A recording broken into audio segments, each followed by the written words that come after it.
اقبال کی نظم والدہ مرحومہ کی یاد میں فنی و فکری جائزہ۔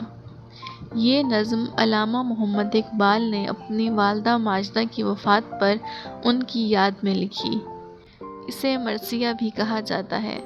اولین شکل میں اس کے 11 بند اور 899 اشعار تھے۔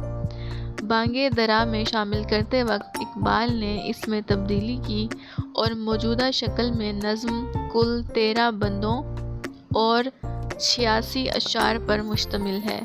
علامہ اقبال کی والدہ کا نام امام بی بی تھا۔ وہ ایک نیک دل، متقی اور سمجھدار خاتون تھیں۔ گھر میں انہیں بیجی کہا جاتا تھا۔ وہ بالکل ان پڑھ تھیں، مگر ان کی معاملہ فہمی، ملنساری اور حسن سلوک کے باعث پورا محلہ ان کا گرویدہ تھا۔ اکثر عورتیں ان کے پاس اپنے زیورات بطور امانت رکھواتیں۔ برادری میں کوئی جھگڑا ہوتا تو بیجی کو سب لوگ منصف ٹھہراتے اور وہ خوش اسلوبی سے کوئی فیصلہ کر دیتی۔ اقبال کو اپنی والدہ سے شدید لگاؤ تھا۔